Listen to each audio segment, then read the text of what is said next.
Alright guys, so the other day I actually did like two little plays out of the near close, but after looking into the formation I decided I really actually just want to do like a nice little mini scheme in this.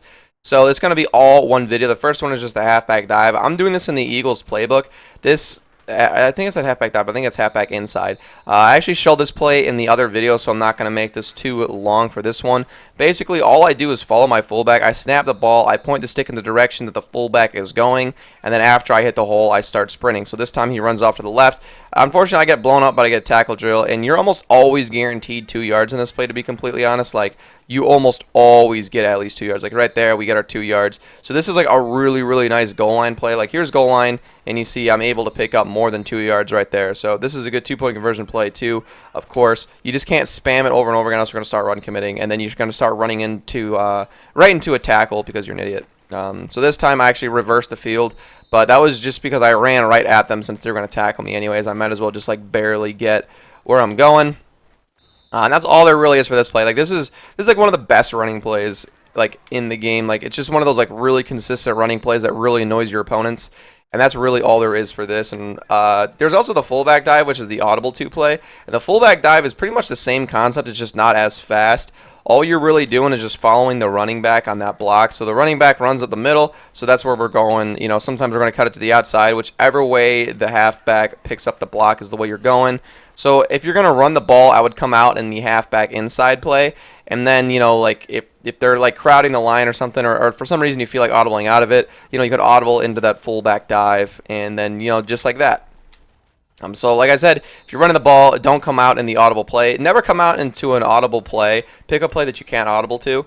And that's like my secret little hint. Like if you can audible to a play, then don't come out in it. Come out in a play that you can't audible to, and then if you don't like the look, then audible to the other play. And then, you know, like if you audible to the play, they change the look, then just you can hit X and LT and go back to the other play. So like right now we're in this halfback inside. We can audible to the running play, but now if they do something else that I don't like, I could switch back by hitting X or square. And then you see it says reset play by hitting LT. I reset the play, and now I'm back to that halfback inside. See that? So that's all there is. That's pretty much all the running plays, I'm pretty sure. I think there might be a counter actually. But that's all there is for those two, at least. I could say that. Back to the near. Well, no, that's all the running plays. Okay, the next is the Z spot. I showed Z spot in the other play too. All you do is streak that B receiver, and then, you know, you're just making your read. You're looking at the flats, and then you're looking at the A receiver, and then you're looking back over at the X. Sometimes you can look over at the X first, however you feel like doing it. Sometimes, like, I'll snap the ball. I'll immediately look at the X. If the X is going to get open, I'll hit him because, oh, shit, what's wrong with me? But usually you could tell if the X is going to be open, like, as soon as you snap the ball. So you snap the ball, X is going to be open, so that's who we hit. You know, if you snap the ball and you're looking at X first, you can pretty much tell instantly whether he's going to be open or not. So you snap the ball. This time he's going to be open again. So just like that, you know, make them make the adjustment over there. And if they ever decide to cover it, no, it's still open. So we're gonna still a nice few amount of yards, but we're just gonna pretend like it gets covered this time. So we snap the ball, look at X. It actually is covered pretty well. So this time, and I couldn't get the ball off in time, but my A receiver was open as soon as he broke. I just didn't have enough time to get rid of the ball for some reason. This time we got the flats, and what I like about this Z spot as compared to the single back bunch ace is I actually have a running back in the flat, so like he doesn't stop running, and he's much quicker than a tight end, obviously. So that's what I like about this near formation, is I love how the flat is a running back. So just streak that B receiver. You know, this time we're just gonna dump it off to that X route again, and optionally, if you want to, you can also slant that X receiver. And that's what I do every once in a while, you know, clear at the middle of the field and then hit that X slant over the middle of the field. I do that every once in a while with my Z spot.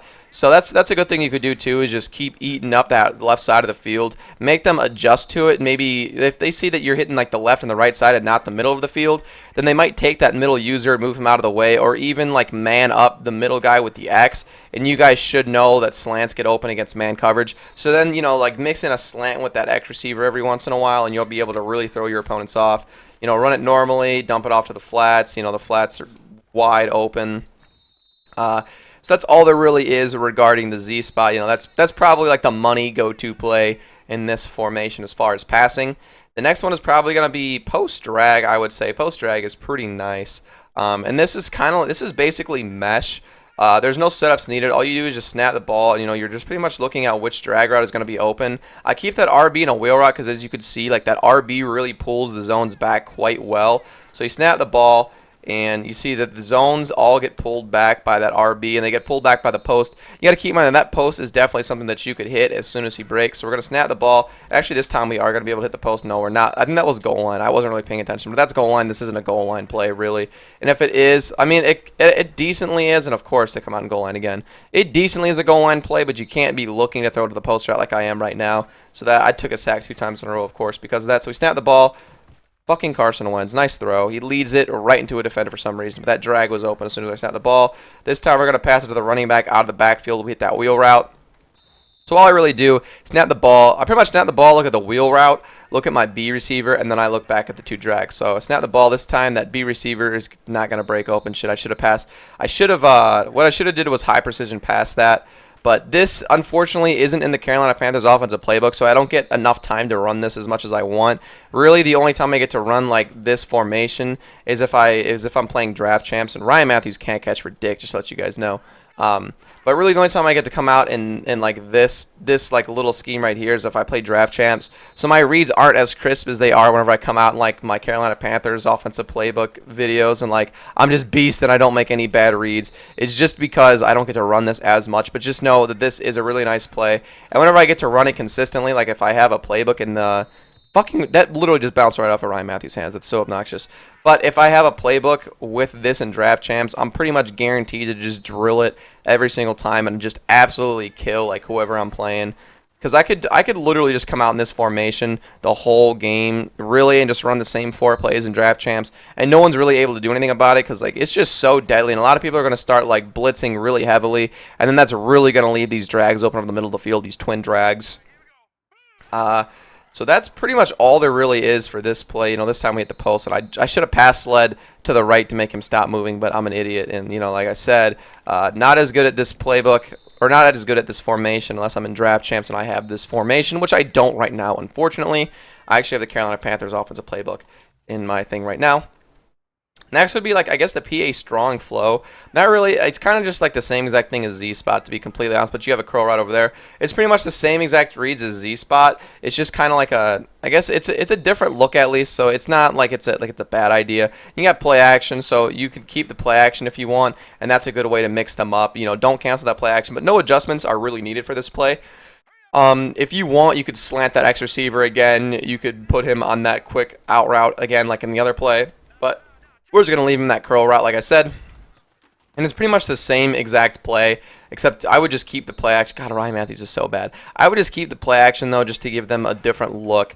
But it's, like I said, for the 1000th time, it's pretty much the same exact play as Z-Spot. So, yeah, that's all it really is. You know, what I do is with play actions, I snap the ball and I make my reads as I do the play action. So right there, I could see that number 24, Josh Norman, was playing over the top. So I pass it underneath, like during the play action. That's what I'm looking at. So I'm looking to throw it as soon as the play action is over. Like you see, I'm like barely even done. Like I barely even set my feet. I just snap the ball as soon as it's over. You see, as I snap the ball, I see that Josh Norman is playing over the top. You know, there's no one underneath, so that's who I pass it off. As soon as I'm able to pass it underneath, that's who I pass underneath to, and I'm able to run around them nicely because I got the ball off as soon as possible. So once again, play action, snap the ball, and oh shit, I'm sorry, I made a boo-boo read. That's my bad. I made a boo-boo read. Definitely want to hit over the top that time. Play action. See Josh Norman's creeping over the top, so we're gonna hit our flats, and we're gonna be able to run around him. Actually, make a defender miss, and that's all you could really look forward to is whenever you dump it off into the flats is like whenever you make someone miss. And that time, like Carson Wentz just for some reason lobbed it over there. I'm not too sure why. This isn't really a play to run in goal line, which is what I'm going against right now. This for sure isn't a goal line play. This formation is decently good for goal line. These just are not like really your go-to goal line plays. And I'm making boo-boo reads because I can't talk and play at the same time. So let's just dump it off to the flats. And of course, Ryan Matthews runs directly out of bounds. We're just going to run the play one more time. And of course, we get goal line. If you're going to run this play in goal line, at least cancel the play action, to be completely honest. Snap the ball. Once again, we're going to dump it off to... God, why am I getting that stupid-ass animation this time? I'm not getting nearly enough time. I'm just going to blame it's practice. But you see, like, I'm not giving enough time to, like, dump it off that well. So this time, you know, we're just lobbing it up. He's up against a linebacker. There's no reason not to. Highly doubt the linebacker is going to be able to force that an incompletion. You might get lucky and you might get some separation there. or they might even just get up and get it. So I had a little bit of separation there, and my tight end was able to get up and get it because, like I said, you know, he is up against a. That time my X receiver was wide open. I probably could have got that off. But if they got a little bit of separation, they're going to be able to aggressive catch all over a linebacker. Let's just try an aggressive catch with Huff. Okay, yeah, don't. I guess if you got an aggressive catch receiver at B, then you also have like that. I don't want to say it's a read, but you have like that bail route, that bailout option. Really is what I'm talking about. That's how we hit the A receiver over the tight end, and that's pretty much all there is for this play. I guess the last one would technically be spacing, but I'm not really a fan of that play. Yeah, spacing is pretty much all there is left. I think I actually showed you guys every other play. Spacing, you know, this is really just like your goal line play only. Like a really good 2-point conversion play. You know, stick spacing are like really, really nice goal line 2-point conversion plays. That A route really attacks at users. It makes them think that they're either running straight or they're running a slant or something. But it just sits there and just sits underneath the coverage right there. I made a boo-boo read. I mean, what can I say? I'm trying to talk here. So you snap the ball, once again hitting that A receiver. It just does a very good job at sitting underneath the zones and really forces them to either man that guy up. But even if he's manned up, it's not even like it works all the time. There, that time, you know, both of the B and the A were both covered, so I just dumped it off to the X. So snap the ball. This time the B route is open, so that's who we hit. That's all I pretty much do. I snap the ball. I'm looking at, you know, like my RB and my B pretty much at the same time. RB and B, A, and then back over to X. So snap the ball. This time our B receiver is open. I know that guy looked like he was going after him, but I could tell he was sprinting full out, so he was going after the running back. Snap the ball. This time hitting my X receiver. That was goal line, so there's a pretty good example that this play is going to work very well in goal line. And this play is going to be going up on the group channel and on my personal channel. So if you're on the group channel, go check out the personal channel. If you're on the personal channel, go check out the group channel. Don't forget to, you know, comment, like, subscribe, guys, all that good stuff. Also, in the description below, if you guys are interested, and if you guys liked how I broke down this stuff, keep in mind that, you know, I post ebooks. You're just going to have to pay that $15 for the premium option, or else, you know, you could wait, and every once in a while, I release some free stuff that you guys can see. I mean, obviously, you're watching this video. Every once in a while, I release some free stuff, but if you want everything and you want a full offensive scheme out of, like, a full, like, one playbook type of thing, you have to pay that $15. Good throw, Carson Wentz. Pay that $15, get our premium membership option, and you get ebooks for the full year of Madden 17. It's offense and defense, and after a patch, we're still going to be releasing ebooks, and they're still going to be available to you as long as you pay that $15 for premium membership. And alternatively, I guess you could wait for like one specific ebook to be out, but just keep in mind you have to wait for it to be out. And if you pay the $15, you get premium access, so you get the book a little bit early before it's complete. Like right now, my Panthers playbook isn't out, but the premium members have access to it. So if you're waiting to buy the Panthers playbook, it's probably not going to be till sometime the end of this month. And that's all I really have to say about that. So like I said, group channel, personal channel, check them out, vice versa, all that. So like, comment, subscribe, guys. Follow me on Twitter. It's going to be down in the description below. And as always,